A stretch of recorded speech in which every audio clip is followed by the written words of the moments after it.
59 домов в частном секторе в районе 17-го квартала Якутска вот уже третий день сидят без света и тепла. Жильцы домов по переулкам Светлая и Сандал с огороднического товарищества «Агат-1» пытаются всеми силами добиться, чтобы им дали электроэнергию. Но, как оказалось на деле, это не так просто. С подробностями Дмитрий Тымыров. Жители частного сектора Сонт Агат-1 сегодня с раннего утра на ногах, а всему этому причина отключения электроэнергии. Со вторника 59 домов остались без света и тепла, без какого-либо предупреждения. Вот сегодня уже третий день мы находимся без электричества. У нас очень сложные условия, потому что отопительный сезон на данный момент еще не закончен. Дома выстужены, газовые котлы работают от электричества. Пищу приготовить тоже возможности у нас нет. Детей в школу, в садике собрать тоже не можем. И вот уже несколько дней мы ходим и не можем добиться, чтобы нам хотя бы временно подключили свет. Причиной отключения электроэнергии стало расторжение договора между бывшим Сонт Агат-1 и Энергосбытом.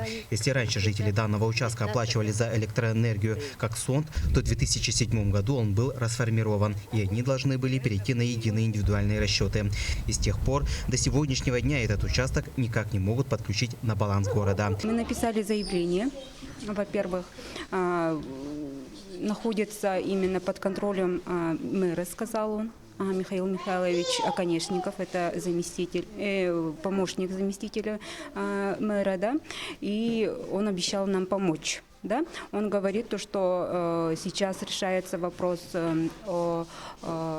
о том, чтобы бесхозные трансформаторы перешли на баланс города Якутска. После обеда по данному вопросу их все же приняли в здании Энергосбыта. Здесь им предложили написать заявление как можно быстрее, собрать весь пакет документов, чтобы им дали добро на потребление электроэнергии. Теперь все зависит от самих жильцов участка Сонт Агат-1. И на этом не все. Дальше будут проводиться и другие работы.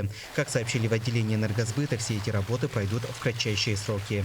Будут выданы соответствующие предписания, если прибор учета не соответствует, технически не соответствует действующим требованиям и правилам по классу точности, по сроку госповерки и так далее. Да? Жителям этого участка бояться остаться без света в праздничные выходные не стоит. Буквально сегодня вечером им обещали до решения всех проблем дать электроэнергию. 5 мая администрация города Энергосбыт рассмотрит вопросы передачи бесхозных трансформаторов на баланс столицы. Дмитрий Тымыров, Василий Соловьев, НВК Саха, Якутск.